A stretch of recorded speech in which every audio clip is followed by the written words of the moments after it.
নমস্কার, আমি পার্থরাজ মিশ্র, শিক্ষক অমরশ্রী রঘুনাথ হাই স্কুল। আপনাদের সবাইকে আজ আরও একবার অ্যারাইজ অ্যান্ড অ্যাওয়েকের ক্লাসরুমে স্বাগত জানাই। প্রথমেই বলি, আজ 2021 সালের প্রথম দিন, পয়লা জানুয়ারি। আমি সকলকে সবার প্রথমে আমার তরফ থেকে এবং অ্যারাইজ অ্যান্ড অ্যাওয়েকের ক্লাসরুমের তরফ থেকে শুভ ইংরেজি নববর্ষের আন্তরিক প্রীতি, শুভেচ্ছা, অভিনন্দন ও ভালোবাসা জানাই। আশা করব সারা বছর সকলের খুব ভালোভাবে কাটবে, কারণ গত বছর আমাদের জীবনে কোভিড-19 নামক যে অতিমারিটি নেমে এসেছে, তার প্রভাবে আমরা কেউই ভালো থাকতে পারিনি। তাই মঙ্গলময় ঈশ্বরের কাছে প্রার্থনা করব এই বছর অর্থাৎ 2021 সাল যাতে সকলের ভালোভাবে কাটে, মায়ের কাছে সেই প্রার্থনা করে আজকের ক্লাস শুরু করব। আমার স্নেহের ছাত্রছাত্রীরা, আজকের ক্লাসটা আমি দশম শ্রেণীর ছাত্রদের জন্য উপস্থাপন করব। দশম শ্রেণীর আঞ্চলিক ভূগোল অংশে আজকে নতুন একটা অত্যন্ত গুরুত্বপূর্ণ অধ্যায়। এই অধ্যায়টা শুধুমাত্র ক্লাস 10-এর পরীক্ষার জন্য ইম্পর্টেন্ট নয়, এই চ্যাপ্টারটা আমাদের সারা জীবন, আমাদের বেঁচে থাকার জন্য, সামগ্রিকভাবে আমাদের দেশের রাজনীতি, অর্থনীতি, সমাজনীতি বুঝতে গেলে এই চ্যাপ্টারটা কিন্তু অবশ্যই সকলকে ভালোভাবে বুঝতে হবে। সেই জন্য আমি সকলকে বলবো, এই চ্যাপ্টারের প্রথম ক্লাসটি অত্যন্ত তথ্য সমৃদ্ধ একটি ক্লাস। এই ক্লাসটাকে যদি আমরা ভালো করে বুঝে নিতে পারি, তাহলে কিন্তু আমাদের সমাজ বিজ্ঞান সম্পর্কে একটা স্পষ্ট ধারণা তৈরি হয়ে যাবে। যাই হোক, তাহলে আজকের আমরা আলোচনা শুরু করব ভারতের জনসংখ্যা চ্যাপ্টার। তাহলে কি আলোচনা করব না, ভারতের জনসংখ্যা সংক্রান্ত কিছু প্রাথমিক তথ্য আজকের ক্লাসে আলোচনা করব। এবং আজকের ক্লাসে যা যা তথ্য আলোচনা করব সেটা কিন্তু 2011 সালের সেন্সাস বা আদমশুমারি অনুযায়ী। আমি প্রথমেই বলে রাখি যে আপনারা সবাই জানেন যে প্রতি 10 বছর অন্তর সেন্সাস বা আদমশুমারি হয়, অর্থাৎ 2011 সালের পরে 2021 সালে কিন্তু আবার সেন্সাস হবে। কিন্তু যেহেতু আমরা এবছরের ছাত্রদের জন্য এই ক্লাসটা উপস্থাপন করছি এবং 2021 সালের জনগণনা যেহেতু এখনো শুরু হয়নি, তাই কিন্তু 2021 সালের ডেটা আমরা পাবো না। তাই আমাদের কিন্তু 2011 সালের যে তথ্যগুলো, সেই তথ্যগুলো নিয়েই আলোচনা করতে হবে। আগামী 1 থেকে 2 বছরের মধ্যে আমরা 2021 সালের আদমশুমারির তথ্যগুলো পেয়ে যাব। তখন আরেকটি ক্লাস করে আমি তুলনামূলক আলোচনা করে দেব, যাতে করে সকলের বুঝতে সুবিধা হয়। আমি আমার ক্লাসে শুরু করার আগে সকলের কাছে বিনম্রভাবে অনুরোধ করব, এখনো যারা আমার চ্যানেলটি সাবস্ক্রাইব করেননি, দয়া করে চ্যানেলটি সাবস্ক্রাইব করবেন এবং বেল আইকনটি ক্লিক করে অল নোটিফিকেশনটি অন করে নেবেন। তাহলে কিন্তু আমার সমস্ত নতুন ভিডিওর নোটিফিকেশন আপনি সবার প্রথমে পেয়ে যাবেন। এই কথা বলে আমি মূল আলোচনায় চলে যাচ্ছি। আরেকটা কথা বলে নেওয়া খুব দরকার, সেটা হচ্ছে আমার এই ভিডিওটি দেখতে দেখতে যদি আমার স্নেহের ছাত্রদের বোর্ড ওয়ার্কে যা যা আমি কথা লিখে রেখেছি, এই কথাগুলো স্পষ্টভাবে তোমরা দেখতে না পাও, তোমাদের কাছে যদি অস্পষ্ট লাগে, সেক্ষেত্রে একটা পরিবর্তন ব্যবস্থা আমি রাখি। সেটা হচ্ছে প্রত্যেকটি ভিডিওর ডেসক্রিপশন বক্সে এবং পাবলিক কমেন্ট বক্সে আমি একটা গুগল ড্রাইভের লিঙ্ক দিয়ে রাখি। ওই গুগল ড্রাইভের লিঙ্কটাকে তোমরা যদি ক্লিক করো, তাহলে কিন্তু এই হোয়াইট বোর্ডের ইমেজ বা ছবি তোমরা পেয়ে যাবে এবং সেখান থেকে জুম করে স্পষ্টভাবে বোর্ডের লেখাগুলো দেখতে পাবে। তাহলে নিশ্চিতভাবে আর কারো কোনো অসুবিধা থাকবে না। যেহেতু এটা একটা অত্যন্ত তথ্য সমৃদ্ধ ক্লাস, তাহলে এই তথ্যগুলো কিন্তু তোমাদের জন্য খুব ইম্পর্ট্যান্ট। এই তথ্যগুলো থেকেই কিন্তু ম্যাক্সিমাম শর্ট প্রশ্নগুলো পরীক্ষাতে আসে। তাই এই ক্লাসটা ভালো করে পুরোটা শেষ পর্যন্ত যদি তোমরা মন দিয়ে করো, তাহলে কিন্তু জনসংখ্যা চ্যাপ্টারের কোনো শর্ট প্রশ্ন তোমাদের আর অসুবিধে হবে না, এটা আমি জোর গলায় বলতে পারি। তাহলে মূল আলোচনায় চলে আসা যাক। মূল আলোচনা হচ্ছে ভারতের জনসংখ্যা। আমরা ভারতবর্ষ তো জানি, ভারতবর্ষ একটা দেশ, একটা নির্দিষ্ট ভৌগোলিক সীমানা ভারতবর্ষের আছে। ভারতবর্ষ একটা স্বাধীন, সার্বভৌম, গণতান্ত্রিক, ধর্মনিরপেক্ষ, সমাজতান্ত্রিক রাষ্ট্র, আমরা সবাই জানি, যেটা 1947 সালের 15ই আগস্ট স্বাধীনতা লাভ করেছে। জনসংখ্যা বলতে আমরা অ্যাকচুয়ালি কি বুঝি? জনসংখ্যা বলতে ভূগোলের পরিভাষায় একটা নির্দিষ্ট ভৌগোলিক অঞ্চলে যত সংখ্যক মানুষ বসবাস করেন তাকেই আমরা জনসংখ্যা বলি। কিন্তু বিজ্ঞানের পরিভাষায় জনসংখ্যার আরেকটা সংজ্ঞা আছে, নির্দিষ্ট সংজ্ঞা আছে। সে সংজ্ঞাটা কি? না, একটি নির্দিষ্ট ভৌগোলিক অঞ্চলে একটি নির্দিষ্ট সময়ে একটি নির্দিষ্ট প্রজাতির যত সংখ্যক প্রজাতি ওখানে বসবাস করে সেটাকেই কিন্তু আমরা বলি জনসংখ্যা। অর্থাৎ এখানে কিন্তু জনসংখ্যা মানে মানুষ প্রজাতিকে বোঝানো হয়েছে। এইভাবে কিন্তু আমরা যে কোনো প্রাণীর জনসংখ্যা নির্ণয় করতে পারি। ঠিক আছে? তাহলে আদমশুমারি নামটা কেন বলছি আমি? আদমশুমারি কথাটা কেন বলছি? আদম অ্যান্ড ইভ এই দুজন আমাদের একেবারে নাকি প্রথম পৃথিবীর দুজন নারী এবং পুরুষ বলে আমরা কিন্তু একটা কল্পনা করেছি। সেই আদম, যিনি পৃথিবীর প্রথম কাল্পনিক পুরুষ, তার নাম অনুসারে এটাকে বলা হচ্ছে আদম শুমারি। শুমারি মানে হচ্ছে গণনা করা। তাহলে আদম শুমারি মানে অ্যাকচুয়ালি মানুষ গণনা। তখন নারী পুরুষ এই কনসেপ্টটা তৈরি হয়নি, তাই আদম অর্থে এখানে মানুষ আর শুমারি মানে হচ্ছে গণনা। যদিও পৃথিবীর প্রাচীনতম বা প্রথম যে পুরুষ তাকে আদম বলে ডাকা হতো, এটা মানুষের একটা কাল্পনিক চিন্তা। যাই হোক, এবারে তাহলে জনসংখ্যা ব্যাপারটা বোঝা গেল, আদমশুমারি ব্যাপারটা বোঝা গেল। তাহলে আদমশুমারি বলতে আমরা কি বুঝবো? না, আদমশুমারি বলতে আমরা বুঝবো কোন একটা নির্দিষ্ট দেশে বা কোন একটা নির্দিষ্ট ভৌগোলিক অঞ্চলে একটি নির্দিষ্ট সময় অন্তর অন্তর সেই দেশের মোট মানুষের সংখ্যা সহ বিভিন্ন প্রকার তথ্য সংগ্রহ করা এবং সংরক্ষণ করার যে পদ্ধতি, তাকেই আমরা বলি আদমশুমারি। এটা কিন্তু প্রত্যেকটা রাষ্ট্রেই হয়ে থাকে। আমাদের ভারতবর্ষে প্রত্যেক 10 বছর অন্তর আদমশুমারি হয়ে থাকে এবং ভারতবর্ষে প্রথম আদমশুমারি শুরু হয়েছিল 1872 খ্রিস্টাব্দে। এরপর থেকে প্রতি 10 বছর অন্তর অদ্যাবধি কিন্তু জনগণনা হয়ে আসছে। আদমশুমারিকে আমরা জনগণনাও বলতে পারি। এবং 2011 সালে যে লাস্ট জনগণনা হয়েছে সেটাকে আমরা বলছি 15তম জনগণনা। 15তম জনগণনা হচ্ছে 2011 সালে যেটা হয়েছে। অর্থাৎ 2021 সালে যে জনগণনা হবে সেটা হবে 16তম জনগণনা। তাহলে এখান থেকে কিন্তু অনেকগুলো তথ্য আমরা পেয়ে গেলাম। আদমশুমারি কাকে বলে, আদমশুমারি আসলে কেন আমরা করি, ভারতবর্ষে আদমশুমারি কত বছর অন্তর করা হয়, ভারতবর্ষে আদমশুমারি কোন ইয়ারে স্টার্ট হয়েছিল, এই যে 2011 সালে লাস্ট আদমশুমারি যেটা হয়েছে সেটা অ্যাকচুয়ালি কততম আদমশুমারি, এইরকম বিভিন্ন তথ্য কিন্তু আমরা পেয়ে গেলাম। এগুলোও কিন্তু পরীক্ষার জন্য অত্যন্ত ইম্পর্ট্যান্ট, মনে রাখতে হবে। এবারে আমি সরাসরি চলে আসছি যে এই যে কথাটা আমি বলতে চাইছি তোমাদেরকে, যে আদমশুমারি ইংরেজি হচ্ছে সেন্সাস। আমরা ইংরেজিতে বলি সেন্সাস, বাংলায় বলি আদমশুমারি বা জনগণনা। এই সেন্সাস এই কথাটা এসছে ল্যাটিন শব্দ সেন্সার থেকে। সেন্সার বানান কি? CENSRE। সেন্সার এইটা থেকে সেন্সাস কথাটা এসছে CENSUS। এই যে সেন্সার, যেটা ল্যাটিন শব্দ, যেখান থেকে সেন্সাস নামক শব্দটা আমরা নিয়েছি, সেই ল্যাটিন শব্দ সেন্সার কথার অর্থ হচ্ছে মূল্য নির্ধারণ করা। এখানে কিন্তু মূল্য নির্ধারণ বলতে অ্যাকচুয়ালি জনগণনাকেই বোঝানো হচ্ছে। তাহলে আমি আজকের ক্লাসে যেটা আলোচনা করব, এই তথ্যগুলো তোমাদের সামনে আমি তুলে ধরবো এবং তথ্যগুলোকে একটু ব্যাখ্যা করে বুঝিয়ে দেব এই তথ্যগুলোর আসল অন্তর্নিহিত অর্থগুলো কি কি।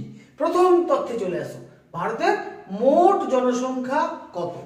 আমরা জানি 2011 সালের আদমশুমারি অনুযায়ী ভারতের মোট জনসংখ্যা ছিল 121.01 কোটি। এই 121.01 কোটি মানে কি? মানে হচ্ছে 121 কোটি 1 লক্ষ সামথিং। এই 121 কোটি 1 লক্ষ জনসংখ্যা বলে আমরা বলেছি 121.01 কোটি প্রায়। এবার দ্বিতীয় যে পয়েন্টটা আমাদের মনে রাখতে হবে সেটা হচ্ছে মোট জনসংখ্যা 121 কোটি। এর মধ্যে মোট পুরুষ জনসংখ্যা কত? ভারতবর্ষের মোট পুরুষ জনসংখ্যার সংখ্যা হচ্ছে 62 কোটি 37 লক্ষ, মানে 62.37 কোটি। এটার অর্থ হচ্ছে 62 কোটি 37 লক্ষ। আর ভারতবর্ষের মোট মহিলার সংখ্যা কত? ভারতবর্ষের মোট মহিলার সংখ্যা হচ্ছে 58 কোটি 68 লক্ষ, অর্থাৎ 58.68 কোটি। এইখানে কিন্তু একটা জিনিস খুব গুরুত্ব দিয়ে খেয়াল করার প্রয়োজন আছে। ভারতবর্ষে কিন্তু পুরুষ এবং মহিলার সংখ্যার ফারাক অনেকখানি, প্রায় আমরা বলতে পারি 3.5 কোটিরও বেশি, 4 কোটির কাছাকাছি জনসংখ্যা। পুরুষের জনসংখ্যা বেশি, মহিলা জনসংখ্যা কম। এটা কিন্তু মোটেই জনসংখ্যার তথ্যের ক্ষেত্রে একটা সুস্বাস্থ্যের লক্ষণ নয়। জনসংখ্যার ক্ষেত্রে নারী এবং পুরুষের মধ্যে একটা ব্যালেন্স যদি না থাকে তাহলে সেই দেশের মধ্যে কিন্তু বিভিন্ন ধরনের প্রবলেম দেখা দেবে। এই প্রবলেমটা দেখা দেওয়ার ক্ষেত্রে কিন্তু এই সংখ্যাটা অত্যন্ত গুরুত্বপূর্ণ। দেখতেই পাচ্ছ ভারতবর্ষের পুরুষ জনসংখ্যা মহিলা জনসংখ্যার তুলনায় প্রায় 3.5 থেকে 4 কোটি ডিফারেন্স। এটা মনে রাখার দরকার। ফলে আমাদের কি করতে হবে? এই ডিফারেন্সকে কমিয়ে আনতে হবে। যত কমিয়ে আনতে পারবো, পুরুষ এবং মহিলার অনুপাত যত সমান হবে, তত কিন্তু সেটাকে আমরা বলবো ব্যালেন্সড পপুলেশন। কি বলবো? Balanced population. তো এখানে কিন্তু পপুলেশনটা অতটা ব্যালেন্সড আমরা বলতে পারছি না। এরপরে আমি আসছি পুরুষ মহিলার শতাংশের অনুপাত কত। না, ভারতবর্ষে পুরুষ এবং মহিলার শতাংশের অনুপাত হচ্ছে 51.48% ইজ টু 48.52%, মানে 51.5%-এর কাছাকাছি পুরুষ আর 48.5%-এর কাছাকাছি মহিলা, অর্থাৎ প্রায় 3% ডিফারেন্স। টোটাল পপুলেশনের 3% পুরুষ মহিলার মধ্যে ডিফারেন্স। এটা মোটেই কাম্য নয়। 3 নম্বর বিষয় হচ্ছে ভারতের যে জনসংখ্যা 121 কোটি, এই জনসংখ্যাটা পৃথিবীর মোট জনসংখ্যার কত শতাংশ? আমরা পৃথিবীর জনসংখ্যা প্রায় বলতে পারি 700 কোটির কাছাকাছি। 2011 সালে যখন ছিল তখন 700 কোটির কাছাকাছি ছিল। তাহলে সেই নিরিখে যদি ভারতের জনসংখ্যা 121 কোটি 1 লক্ষ হয়, তাহলে ভারতবর্ষে পৃথিবীর মোট জনসংখ্যার প্রায় 17.5% লোক বাস করে। তাহলে ভারতবর্ষের জনসংখ্যা পৃথিবীর মোট জনসংখ্যার প্রায় 17.5%, মানে পৃথিবীর প্রায় প্রত্যেক 6 জনের 1 জন ভারতীয়। পৃথিবীর প্রায় প্রত্যেক 6 জন মানুষের 1 জন মানুষ ভারতীয়। এটা কিন্তু খুব ইন্টারেস্টিং একটা ডেটা। অর্থাৎ ভারতবর্ষের মানুষকে পৃথিবীর যে কোনো দেশে গেলেই আমরা পাবো। এরপরে আসছি ভারতের নারী পুরুষ অনুপাত। এটা খুব ইম্পর্টেন্ট, আমি আগেই বলেছি। নারী পুরুষ অনুপাত ভারতবর্ষে একটু যদি তোমরা দেখো তাহলে দেখবে ভারতবর্ষের নারী পুরুষের অনুপাত হচ্ছে প্রতি 1000 পুরুষ পিছু নারীর সংখ্যা গড়ে ভারতবর্ষে 943 জন। আমি আবারও বলছি, প্রতি 1000 পুরুষ মানুষ পিছু নারীর সংখ্যা 943 জন ভারতবর্ষে গড়ে। আবার বিভিন্ন রাজ্যে কিন্তু এর চেহারা আলাদা আলাদা। সব রাজ্যে কিন্তু সমান নয়। কোনো রাজ্যে কিন্তু নারী পুরুষ অনুপাত ভালো, কোনো রাজ্যে নারী পুরুষ অনুপাত খুব খারাপ। যে রাজ্যে নারী পুরুষ অনুপাত যত খারাপ, সেই রাজ্যের আর্থসামাজিক অবস্থাও কিন্তু তত খারাপ আমরা ধরে নিতে পারি। যাই হোক, তাহলে এটা কিন্তু একটা ইম্পর্টেন্ট ডেটা, নারী পুরুষ অনুপাত। এবারে দেখো 2001 থেকে 2011 এই যে 10 বছর, এই 10 বছরে ভারতবর্ষের জনসংখ্যা বৃদ্ধির হার কত? এই 10 বছরে জনসংখ্যা বৃদ্ধির হার 17.64%। 17.64%, অর্থাৎ 1 দশকে জনসংখ্যা বৃদ্ধি পেয়েছে 17.64%। একইভাবে যদি দেখি যে বিগত 10 বছরে 2001 থেকে 2011 এই পিরিয়ডে জনসংখ্যা বৃদ্ধি পেয়েছে কত, মোট জনসংখ্যা কত বৃদ্ধি পেয়েছে না প্রায় 18,15,00,000 মানুষ বৃদ্ধি পেয়েছে। 18,15,00,000 মানুষ বৃদ্ধি পেয়েছে। এটা কিন্তু খুবই ইন্টারেস্টিং ডাটা এবং ডেঞ্জারাস ডাটা। অর্থাৎ যদি 10 বছরে 18 কোটি মানুষ বাড়ে তাহলে বলতে পারি প্রত্যেক বছর ভারতবর্ষে গড়ে 1,80,00,000 মানে প্রায় 2 কোটি করে মানুষ প্রত্যেক বছর বৃদ্ধি পাচ্ছে। এটা কিন্তু মোটেই ভারতবর্ষের জন্য ভালো লক্ষণ নয়। 2 কোটি জনসংখ্যা বৃদ্ধি পাচ্ছে মানে তোমরা ধরে নিতে পারো ভারতবর্ষে 3 কোটি যদি শিশু জন্মায় বছরে, তাহলে 2 কোটি যদি মারা যায়, 1 কোটি যদি মারা যায় তাহলে 2 কোটি বৃদ্ধি পায়। তাহলে জন্ম যে পরিমাণে হচ্ছে তার থেকে যদি মৃত্যু সংখ্যাটাকে আমরা বাদ দিই তাহলে হচ্ছে বৃদ্ধিটা পাবো। তাহলে আমি ধরে নিতে পারি ভারতবর্ষে ধরে নাও প্রত্যেক বছর 3 কোটি জনসংখ্যা জন্মাচ্ছে শিশু, 1 কোটি শিশু মারা যাচ্ছে, অর্থাৎ প্রত্যেক বছর প্রায় 2 কোটি করে জনসংখ্যা বাড়ছে। এটা কিন্তু খুব ডেঞ্জারাস একটা ডেটা আমাদের দেশের জন্য। অ্যাকুরেটলি বললে প্রায় 1,80,00,000 করে মানুষ প্রত্যেক বছর ভারতবর্ষে বাড়ছে। তোমরা শুনলে অবাক হবে, অস্ট্রেলিয়া এত বড় একটা দেশ যেটা ভারতবর্ষের আয়তনের থেকেও প্রায় 2 গুণেরও বেশি বড়। অস্ট্রেলিয়ার আয়তন প্রায় 76 লক্ষ বর্গ কিলোমিটার, যেখানে ভারতের আয়তন 32,87,763 বর্গ কিলোমিটার। অর্থাৎ ভারতবর্ষ থেকে অস্ট্রেলিয়া প্রায় 2.5 গুণের কাছাকাছি। তা সত্ত্বেও অস্ট্রেলিয়ার মোট জনসংখ্যা মাত্র 3.5 কোটি। অস্ট্রেলিয়ার মোট জনসংখ্যা 3.5 কোটি, আর ভারতবর্ষের প্রত্যেকের জনসংখ্যা বাড়ছে 2 কোটি করে। কি অভাবনীয় ভাবো, কি বিভৎস ব্যাপারটা ভাবো। অর্থাৎ ভারতবর্ষের বুকে অস্ট্রেলিয়া এত বড় দেশ হওয়া সত্ত্বেও তার এত কম পপুলেশন, আর ভারতবর্ষ কিন্তু তার পপুলেশন এতটাই বেশি। এই জন্য ভারতবর্ষকে আমরা বলবো একটা জনবহুল দেশ। শুধু তাই নয়, ভারতবর্ষ পৃথিবীর মধ্যে 2য় বৃহত্তম জনবহুল দেশ। প্রথম জনবহুল দেশের নাম চীন, আর 2য় বৃহত্তম জনবহুল দেশের নাম হচ্ছে ভারত। জনসংখ্যার বিচারে প্রথম বা 2য় হওয়াটা মোটেই কিন্তু ভালো লক্ষণ নয়। যাই হোক, যদিও এক্ষেত্রে একটা কথা বলে রাখা দরকার যে জনসংখ্যা কিন্তু সবসময় দেশের বোঝা হয় না, যদি জনসংখ্যাকে মানব সম্পদে সত্যিকারে রূপান্তরিত করা যায়। যদি মানব সম্পদে রূপান্তরিত না হয় তাহলে কিন্তু জনসংখ্যা দেশের কাছে বোঝা স্বরূপ। কিন্তু যদি মানব সম্পদ হিসেবে গড়ে তোলা যায় তাহলে কিন্তু ওই উন্নত মানব সম্পদকে কাজে লাগিয়ে আমরা দেশের অগ্রগতিকে আরো ত্বরান্বিত করতে পারি। যদিও ভারতবর্ষের ক্ষেত্রে এই কথাটি মোটেই প্রযোজ্য হবে না। ভারতবর্ষের বিরাট অংশের মানুষ কিন্তু ভারতবর্ষের পক্ষে বোঝা স্বরূপ, কারণ ভারতবর্ষের সেই মানুষগুলোকে কিন্তু আমরা মানব সম্পদ হিসেবে গড়ে তুলতে পারিনি। এটা সেই মানুষগুলোর যেমন এটা ব্যর্থতা, তেমনভাবে কিন্তু ভারতবর্ষের যে সরকার এতদিন ধরে স্বাধীনতার পর দেশ শাসন করছে তাদেরও ব্যর্থতা বলে আমি মনে করতে পারি। যাই হোক, তা এবারে আমি চলে আসছি যে ভারতবর্ষের যে মোট জনসংখ্যা ওটাকে আমরা বয়সের ভিত্তিতে ভাগ করেছি 3 ভাগে। কিরকম না, 0 থেকে 14 বছর বয়স পর্যন্ত মোট জনসংখ্যা 37,24,00,000। 15 বছর থেকে 59 বছর বয়স পর্যন্ত মোট জনসংখ্যা 72,95,00,000 মানে প্রায় 73 কোটি। এবং 60 বছরের ঊর্ধ্বে বয়স্ক জনসংখ্যার পরিমাণ 10,83,00,000। এইটা হচ্ছে ভারতবর্ষের, মানে আমরা বয়স অনুপাতে শ্রেণীবিভাগ করেছি জনসংখ্যাটাকে। আমি আবার দেখো, 0 থেকে 14 মানে আমরা বলতে পারি ছোট শিশু, বাচ্চা ছেলে, সেই সংখ্যাটা হচ্ছে 37,24,00,000। 15 থেকে 59 এই বয়স সংখ্যাটা হচ্ছে প্রায় 73 কোটি, 72,95,00,000।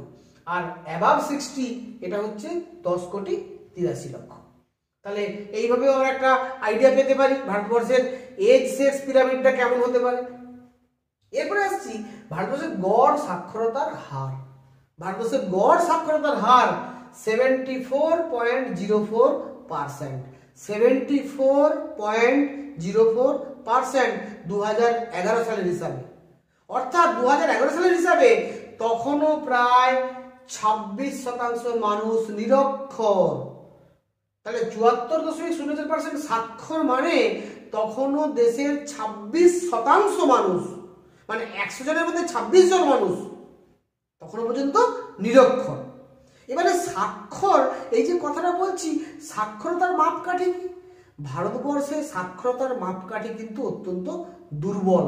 আমার বলতে খারাপ লাগছে, ভারতবর্ষে সাক্ষরতার মাপকাঠি হচ্ছে যদি একজন মানুষ তার নিজের নামটুকু সই করতে পারেন, তাকে পুরো বর্ণমালা জানতে হবে না, তাকে সমস্ত কিছু লিখতে পড়তে হবে না, পুরো লিখতে পড়তে না পারলেও যদি কোনো ব্যক্তি শুধুমাত্র তার নিজের নামটিকে নিজের মাতৃভাষায় লিখতে পারেন, তাহলেই তাকে সাক্ষর বলে ধরে নেওয়া হবে। যদিও তিনি কিন্তু হয়তো সমস্ত বর্ণমালা জানেন না, সমস্ত বইয়ের রিডিং পড়তে পারেন না, সমস্ত কিছু লিখতেও পারেন না, তবু তাকে স্বাক্ষর বলে ধরে নেওয়া হবে। এই হিসাবেও 74%, মানে বুঝতেই পারছো ভারতবর্ষে কিন্তু শিক্ষার ক্ষেত্রে একটা ভয়ানক গলদ এখনো লুকিয়ে আছে, এটা আমরা জোর গলায় বলতে পারি। 11 সালের আদমশুমারিতে 26% মানুষ নিরক্ষর যারা টিপস সই দিয়ে কাজ করে, 74% সাক্ষর।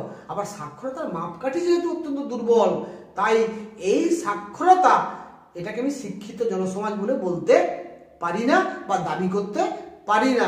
ভারতবর্ষের মোট জনসংখ্যার খুব বড় জোর 10 থেকে 15% মানুষকে আমরা শিক্ষিত বলে বলতে পারি, যদি শিক্ষাটা বলতে আমরা বুঝি যে যিনি দেশ কাল সমস্ত কিছু ভালোভাবে বুঝবেন, ভারতবর্ষের ইতিহাস ভূগোল বিজ্ঞান সমস্ত জানবেন এবং ভারতবর্ষকে ভালোভাবে চিনবেন এবং নিজের একটা চেতনা কাজ করবে, সেইটাকে আমি যদি শিক্ষিত বলে ধরে নিই, সেখানে কিন্তু সেই সংখ্যাটা ভারতবর্ষে অত্যন্ত কম।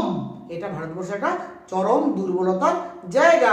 ফলে ভারতবর্ষে কিন্তু শিক্ষার ক্ষেত্রে আরো অগ্রগতি প্রয়োজন, এটা আমরা আদমশুমারির তথ্যগুলো থেকেই বুঝতে পারছি।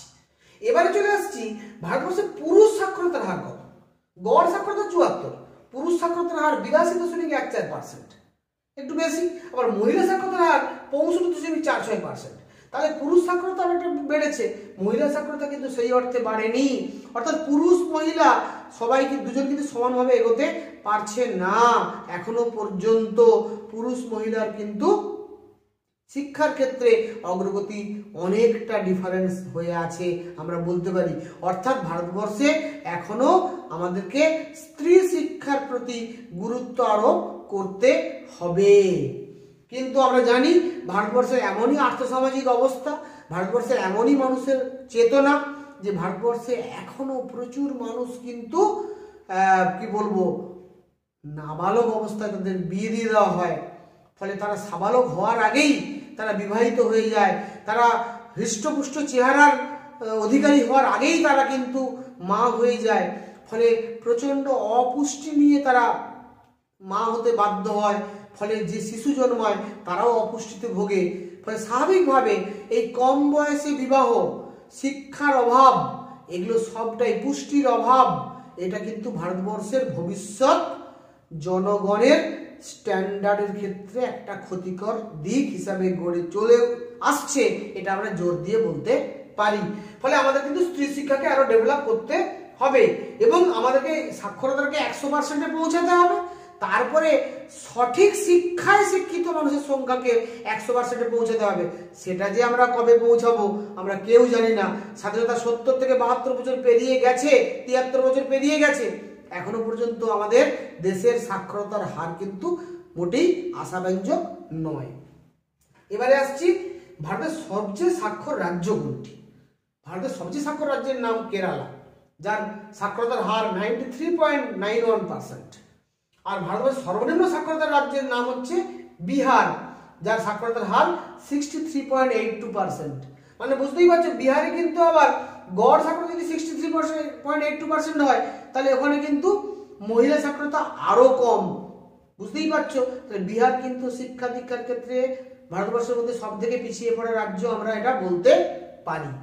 এবারে চলে আসছি পশ্চিমবঙ্গের সাক্ষরতার হার কত। আমরা যেহেতু পশ্চিমবঙ্গের মানুষ হিসেবে আমাদের জেনে রাখা দরকার। পশ্চিমবঙ্গের সাক্ষরতার হার 77.36%।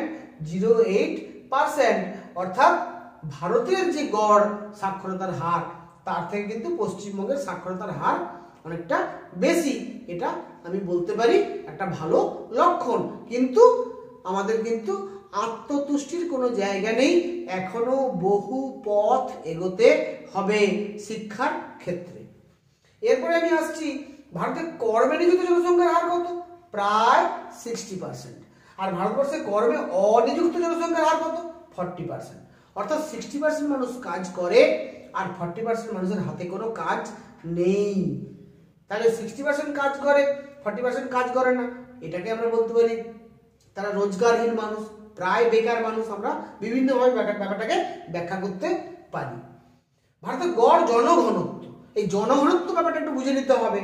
জনঘনত্ব বলতে আমরা বুঝি যে কোনো একটা দেশে প্রতি বর্গ কিলোমিটারে যতজন মানুষ বাস করে, প্রতি বর্গ কিলোমিটারে, প্রতি বর্গ কিলোমিটার মানে কি না 1 কিলোমিটার 1 কিলোমিটার 1 কিলোমিটার যদি আমরা একটা বর্গক্ষেত্র কল্পনা করি, সেই 1 কিলোমিটার এলাকাযুক্ত বর্গক্ষেত্রের মধ্যে মানে 1 স্কয়ার কিলোমিটার, এই এলাকাটার মধ্যে যতজন মানুষ বসবাস করেন তাকেই সেই স্থানের জনঘনত্ব বলা হয়।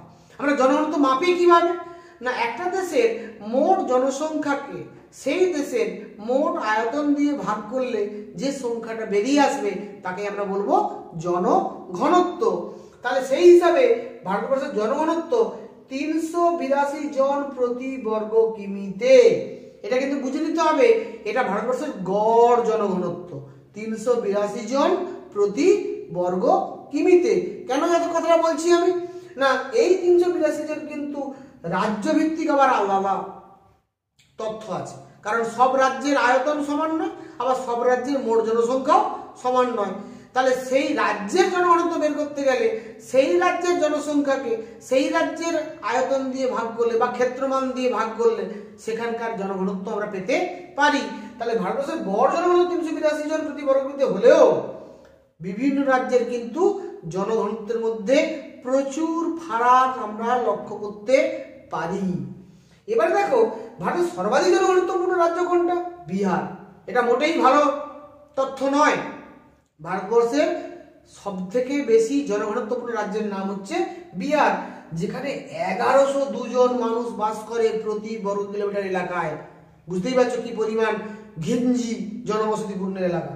দ্বিতীয় স্থান পশ্চিমবঙ্গ, মোটেই পশ্চিমবঙ্গের জন্য সুখবর নয়, 1029 জন প্রতি বর্গ কিলোমিটারে। এবং তৃতীয় স্থান হচ্ছে কেরালা, যেখানে 859 জন প্রতি বর্গ কিমিতে। এই জনঘনত্ব এটা কিন্তু ডিপেন্ড করে কতগুলো ভৌগোলিক বা প্রাকৃতিক অনুকূল অবস্থার উপর। যে অঞ্চলে ভূপ্রকৃতি, জলবায়ু, মৃত্তিকা, কৃষির সুযোগ সুবিধা, শিল্পের সুযোগ সুবিধা, অর্থনৈতিক রোজগারের সুযোগ সুবিধা বেশি, সেখানে কিন্তু মানুষ বেশি বসবাস করে এবং সেখানে জনঘনত্ব বেড়ে যায়। ফলে জনঘনত্বটা বেড়ে যাওয়ার পেছনে কিন্তু প্রাকৃতিক কারণ অত্যন্ত গুরুত্বপূর্ণ। তবে জনঘনত্ব যদি খুব বেশি হয় তাহলে তার বিরূপ প্রভাব কিন্তু সেখানকার অর্থনীতির উপরেও পড়ে। ফলে জনসংখ্যার ঘনত্বটাকে কিন্তু আমরা পুরোপুরি একেবারে কন্ট্রোল করতে পারি না, কিন্তু আমরা কতগুলো প্ল্যানিং করতে পারি, পরিকল্পনা করতে পারি, যাতে করে আমরা জনসংখ্যার ঘনত্বকে কমিয়ে আনতে পারি। যাই হোক, তাহলে মোটামুটিভাবে আমরা জনঘনত্ব ব্যাপারটা বুঝলাম। এবারে আসছি ভারতের সর্বনিম্ন জনঘনত্বযুক্ত রাজ্যের নাম কি। আমি আগেই বলেছিলাম যে সর্বাধিক জনঘনত্বপূর্ণ রাজ্যের নাম বিহার। সর্বাধিক জনঘনত্বপূর্ণ রাজ্যের নাম বিহার, 1102 জন পার স্কয়ার কিলোমিটার বাস করে। আর সবচেয়ে কম জনঘনত্ব রাজ্যের নাম হচ্ছে অরুণাচল প্রদেশ, যেখানে মাত্র 17 জন বাস করে প্রতি বর্গ কিলোমিটারে। কি ইন্টারেস্টিং তথ্য দেখো, এখানে বাস করছে 1102 জন প্রতি বর্গ কিলোমিটারে, ওখানে বাস করছে 17 জন প্রতি বর্গ কিলোমিটারে। বুঝতেই পারছি একেবারে ফাঁকা ফাঁকা এলাকা। এরপরে আসছি ভারতের সর্বাধিক জনঘনত্বযুক্ত কেন্দ্রশাসিত অঞ্চল কোনটা? উত্তর হবে দিল্লি। দিল্লিতে ভয়ানক 11,297 জন প্রতি বর্গ কিলোমিটারে বাস করে। আবার সব থেকে কম বা সর্বনিম্ন জনঘনত্বযুক্ত কেন্দ্রশাসিত অঞ্চল কোনটা? উত্তর হবে আন্দামান নিকোবর দ্বীপপুঞ্জ, যেখানে 46 জন পার স্কয়ার কিলোমিটারে বাস করে। এবারে আসছি মোট জনসংখ্যার ব্যাপারে। এতক্ষণ জনঘনত্ব আলোচনা করলাম, এবার আসছি মোট জনসংখ্যার বিচারে। ভারতবর্ষের সর্বাধিক জনবহুল রাজ্যের নাম উত্তরপ্রদেশ। সর্বাধিক জনবহুল রাজ্যের নাম উত্তরপ্রদেশ, যেখানে প্রায় 2011 সালের হিসাব অনুযায়ী 19.93 কোটি, মানে প্রায় 20 কোটি মানুষ বসবাস করত। এখন কিন্তু ওটা প্রায় 21.5 কোটি 22 কোটি হয়ে গেছে আমরা বলতে পারি। যাই হোক, তাহলে মোটামুটি ভাবে 2011 হিসাবে 20 কোটি জনসংখ্যা, প্রথম স্থান রাজ্যগুলোর মধ্যে মোট জনসংখ্যার বিচারে প্রথম স্থান উত্তরপ্রদেশ। আর সর্বনিম্ন জনবহুল রাজ্য নাম হচ্ছে সিকিম, সেই মোট জনসংখ্যার বিচারে। তাহলে সিকিমে কত না 6.08 কোটি। তাহলে সিকিমের জনসংখ্যা হচ্ছে যেখানে 6 কোটি 8 লক্ষ, সেখানে উত্তরপ্রদেশের জনসংখ্যা হচ্ছে আমরা বলতে পারি 19 কোটি 93 লক্ষ, মানে প্রায় 20 কোটি। এবার আসছি সর্বাধিক জনবহুল কেন্দ্রশাসিত অঞ্চল কোনটি? সেক্ষেত্রে উত্তর হবে দিল্লি। দিল্লির জনসংখ্যা, মোট জনসংখ্যা প্রায় 1.7 কোটি, মানে 1,70,00,000 মানুষ বৃহত্তর দিল্লিতে বসবাস করে, মোট জনসংখ্যা। এবারে সর্বনিম্ন জনসংখ্যা বিশিষ্ট কেন্দ্রশাসিত অঞ্চল কোনটা? উত্তর হবে লাক্ষাদ্বীপ। লাক্ষাদ্বীপে কত মানুষ বাস করে? 64.4 হাজার, মানে হচ্ছে 64,400 জন। এবারে আসছি ভারতের মানুষের গড় আয়ু 66 বছর।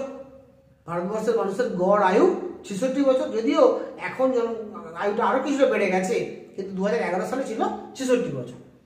ভারতবর্ষের শিশু মৃত্যুর হার কত? 58 জন প্রতি 1000 শিশুতে। মানে কি না, প্রতি 1000 শিশু জন্মালে তার মধ্যে 58 জন শিশু কিন্তু মারা যায়। এইটাকে বলছি আমরা শিশু মৃত্যু হার। এটা কিন্তু আমাদেরকে আরো কমিয়ে আনতে হবে। আমরা বলতে পারি এটা কিন্তু ভালো খবর নয়। আমাদেরকে নিশ্চিত করতে হবে ইনস্টিটিউশন, মানে যে কোনো সরকারি বা বেসরকারি হাসপাতালে যেন যাকে বলে শিশু জন্মগ্রহণ করে তার ব্যবস্থা করা, এবং একটিও শিশু এবং একটিও মা যেন বাচ্চা জন্মগ্রহণ করার সময়, প্রসবকালীন সময়ে মারা না যায়, সেই লক্ষ্যে কাজ করতে হবে। যেটা কিন্তু বহু পথ এখন যেতে আমাদের বাকি আছে।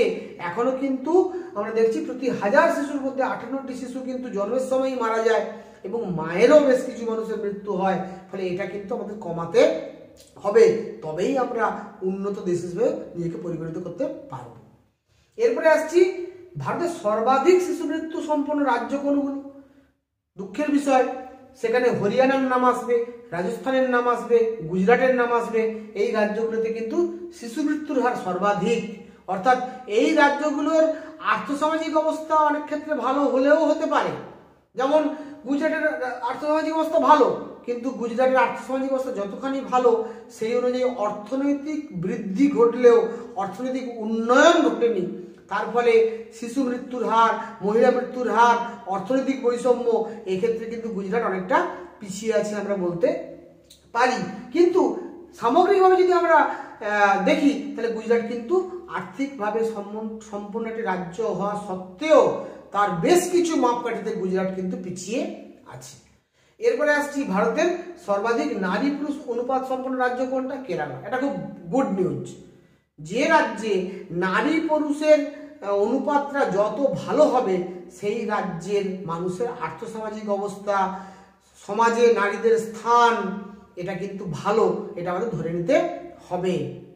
আমাদের সেই বিখ্যাত কবিতা মনে পড়ছে, সাম্যবাদী কবিতা কাজী নজরুল ইসলামের, এই বিশ্বের যা কিছু সৃষ্টি চিরকল্যাণকর, অর্ধেক তার করিয়াছে নারী, অর্ধেক তার নর। স্বামী বিবেকানন্দও বলেছিলেন যে একটা পাখি তখনই কিন্তু আকাশে উড়তে পারে যখন সেই পাখির দুটো ডানা সমান শক্তিশালী হয়। এক্ষেত্রে আমাদের মানব জীবনটাকে যদি আমরা একটা পাখির সঙ্গে তুলনা করি, তাহলে সেই মানব জীবনের মধ্যে পুরুষ হচ্ছে একটি ডানা এবং মহিলারা হচ্ছে আরেকটি ডানা। ফলে পুরুষ এবং মহিলার সংখ্যা যত সমান হবে, দুজনের শিক্ষার হার যত সমান হবে, দুজনের জনসংখ্যার হার যত সমান হবে, তত কিন্তু সমাজটাও সেই রকম স্ট্রেংথেন হবে। এটা আমরা জোর দিয়ে বলতে পারি। সেক্ষেত্রে এগিয়ে আছে কেরালা। কেরালায় আবার ব্যতিক্রমী ঘটনা। কেরালায় কিন্তু মহিলার সংখ্যা বেশি, পুরুষের সংখ্যা কম। প্রতি 1000 পুরুষে মহিলার সংখ্যা 1084 জন, অর্থাৎ পুরুষের থেকে মহিলার সংখ্যা বেশি। মানে বুঝতে পারছি আমরা কেরালায় কিন্তু কন্যা ভ্রূণ হত্যা করা হয় না। কেরালার মানুষের মধ্যে মেয়েদের প্রতি কোনো ন্যাক নজর নেই, মেয়েদেরকে তারা খারাপ চোখে দেখে না, এইটা কিন্তু কেরালার মানুষের মনের মধ্যে আছে। তবেই কিন্তু শিশুদের মধ্যে মানে মহিলার সংখ্যা বেশি হওয়া সম্ভব হয়েছে জনসংখ্যার মধ্যে, নাহলে কিন্তু সম্ভব নয়। আর যে রাজ্যগুলোতে দেখবে মহিলার সংখ্যা কম পুরুষের সংখ্যা বেশি এবং সেই ডিফারেন্সটা অনেকখানি, সেখানে বুঝতে হবে আর্থসামাজিক অবস্থা খারাপ, সমাজে কিন্তু পুরুষতান্ত্রিক ব্যবস্থা অত্যন্ত কঠোর, মেয়েদের কোনো স্থান নেই সমাজে, মেয়েদের সমাজে অত্যাচারিত হতে হয়, নিপীড়িত হতে হয়, লাঞ্ছিত হতে হয়। এগুলো কিন্তু একটা মাপকাঠি হিসাবে আমরা ধরতে পারি এই নারী পুরুষ অনুপাত থেকে। সেদিক থেকে ভারতের সর্বনিম্ন নারী পুরুষ সম্পন্ন রাজ্যের নাম হচ্ছে হরিয়ানা, যেখানে প্রতি 1000 পুরুষ পিছু মহিলার সংখ্যা মাত্র 877 জন। অর্থাৎ বুঝতেই পারছো যে এখানে প্রায় 123 জন প্রতি 1000-এ মহিলার সংখ্যা কম। তাহলে এখান থেকে কিন্তু বিভিন্ন ধরনের সামাজিক অন্যায় বা সামাজিক অপরাধ সৃষ্টি হবে, খুন, ধর্ষণ, রাহাজানি, এই গুন্ডামি, এগুলো কিন্তু বেশি করে হবে যদি নারী পুরুষ অনুপাত ঠিকঠাক না থাকে। এবারে পশ্চিমবঙ্গের নারী পুরুষ অনুপাত কেমন? না, পশ্চিমবঙ্গের নারী পুরুষ অনুপাত হচ্ছে 950:1000, অর্থাৎ প্রতি 1000 মানুষের মধ্যে পুরুষের মধ্যে 950 জন মহিলা অবস্থান করছে 2011 আদমশুমারি অনুযায়ী। গুজরাটের নারী পুরুষ অনুপাত কেমন? গুজরাটের নারী পুরুষ অনুপাতও কিন্তু আশাব্যঞ্জক নয়, 886 জন মহিলা প্রতি 1000 পুরুষে। ফলে গুজরাটের নারী পুরুষ অনুপাতও কিন্তু মোটেই ভালো নয়। তাহলে গুজরাটের নারী পুরুষ অনুপাত কাঙ্ক্ষিত নয়, গুজরাটের শিশু মৃত্যু কাঙ্ক্ষিত নয়, এটা কিন্তু গুজরাটের ক্ষেত্রে মোটেই মানানসই তথ্য নয়। কেন না, গুজরাট কিন্তু শিল্পের দিক থেকে অগ্রণী রাজ্য, গুজরাট কিন্তু সামগ্রিকভাবে জিএসডিপির দিক থেকে একটা অগ্রণী রাজ্য হওয়া সত্ত্বেও গুজরাটের কিন্তু সামগ্রিক সামাজিক বা আর্থসামাজিক অবস্থা ভালো, এটা আমরা জোর দিয়ে বলতে পারছি না। তারপরে আমি আসছি গুজরাটের ভারতের প্রাথমিক অর্থনৈতিক ক্ষেত্রে নিযুক্ত জনসংখ্যা কত না 45%। এর মানে কি না, আমি আগে বলেছিলাম একটা ক্লাসে যে আমাদের পৃথিবীতে বা আমাদের দেশে যত মানুষ বসবাস করে প্রত্যেক মানুষ তার বেঁচে থাকার জন্য যে জীবিকা হিসেবে জীবিকাটাকে গ্রহণ করে, সেই জীবিকাগুলোকে আমরা 5টা স্তরে ভাগ করতে পারি। প্রথম শ্রেণীর, দ্বিতীয় শ্রেণীর, তৃতীয় শ্রেণীর, চতুর্থ শ্রেণীর, পঞ্চম শ্রেণীর। তার মধ্যে প্রধান শ্রেণী কিন্তু 3টে, প্রথম শ্রেণীর, দ্বিতীয় শ্রেণীর এবং তৃতীয় শ্রেণীর। প্রথম শ্রেণী বলতে আমরা বুঝি মূলত কৃষিকাজ এবং পশুপালন, বনজ সম্পদ আহরণ, খনিজ সম্পদ উত্তোলন, এইগুলোকে আমরা বুঝি প্রথম শ্রেণীর অর্থনৈতিক ক্রিয়াকলাপ। কি কি? কৃষিকাজ, পশুপালন, খনিজ সম্পদ আহরণ, বনজ সম্পদ আহরণ, এইটাকে আমরা বলছি প্রাথমিক অর্থনৈতিক ক্রিয়াকলাপ। এই কাজে নিযুক্ত মানুষের সংখ্যা হচ্ছে 45%। ভারতবর্ষের মোট পপুলেশনের 45% মানুষ কৃষিতে বা কৃষি সঙ্গে রিলেটেড বিভিন্ন কাজে যুক্ত। দ্বিতীয় শ্রেণীর অর্থনৈতিক ক্রিয়াকলাপ বলতে আমরা মূলত শিল্পকে বুঝি, শিল্পে নিযুক্ত মানুষের সংখ্যা হচ্ছে 24%। আর তৃতীয় শ্রেণীর অর্থনৈতিক ক্রিয়াকলাপ বলতে আমরা বুঝি মূলত পরিবহন এবং ব্যবসা বাণিজ্যকে। এই পরিবহন এবং ব্যবসা বাণিজ্যের সঙ্গে যুক্ত মানুষের সংখ্যা হচ্ছে 30%। আর বাকি যে থাকলো 1%, ওটা হচ্ছে ভারতবর্ষে অন্যান্য কাজে নিযুক্ত মানুষ, অর্থাৎ সেই 1% হচ্ছে চতুর্থ এবং পঞ্চম স্তরের ইকোনমিক অ্যাক্টিভিটির সঙ্গে রিলেটেড মানুষ।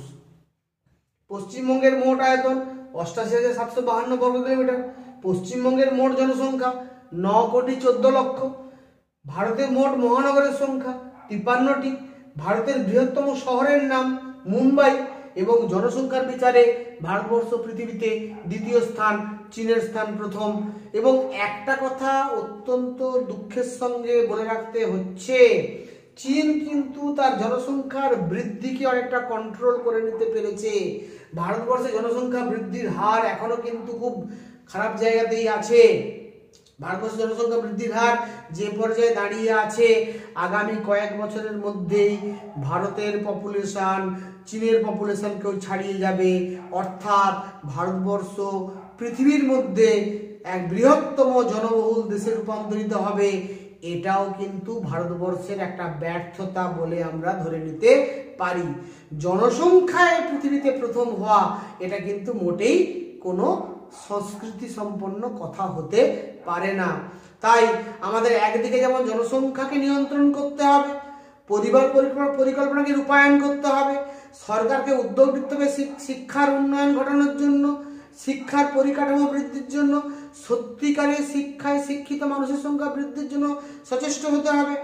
না হলে কিন্তু ভারতবর্ষকে আমরা উন্নত রাষ্ট্রে পরিণত করতে পারবো না। ভারতবর্ষে শিশু মৃত্যুর হার কমাতে হবে, ভারতবর্ষে প্রসূতিকালীন মায়ের মৃত্যুর হার কমাতে হবে, ভারতবর্ষে নারী পুরুষের অনুপাতকে আরো ভালো ব্যালেন্স জায়গায় নিয়ে আসতে হবে। অর্থাৎ জনসংখ্যাকে বিশ্লেষণ করলে আমরা দেখতে পাচ্ছি ভারতবর্ষ কিন্তু জনসংখ্যার এই আদমশুমারির তথ্যগুলো থেকে স্পষ্ট যে চিত্র বেরিয়ে আসছে, ভারতবর্ষকে অনেকখানি উন্নতির দিকে এগোনোর জন্য প্রয়োজনীয় পদক্ষেপ গ্রহণ করতে হবে।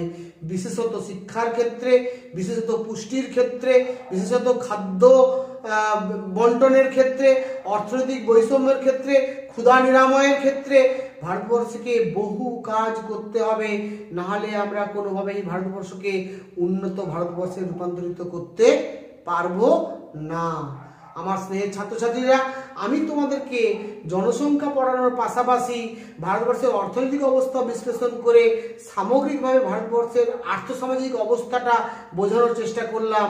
এই আর্থসামাজিক অবস্থাটা তোমরা যত ভালো করে বুঝতে পারবে, ততই কিন্তু ভারতবর্ষের যে রাজনীতি, ভারতবর্ষের যে অর্থনীতি, ভারতবর্ষের যে সমাজনীতি, তার সম্পর্কে তোমার স্পষ্ট ধারণা তৈরি হবে। তার জন্য কিন্তু তোমাদেরকে আমি এত বিস্তৃতভাবে বিষয়টা ব্যাখ্যা করলাম। আমার স্নেহের ছাত্রছাত্রীরা, আশা করি পুরো ক্লাসটা ভালোভাবে তোমরা বুঝতে পেরেছো। যদি বুঝতে না পারো কমেন্ট বক্সে লিখে জানাবে।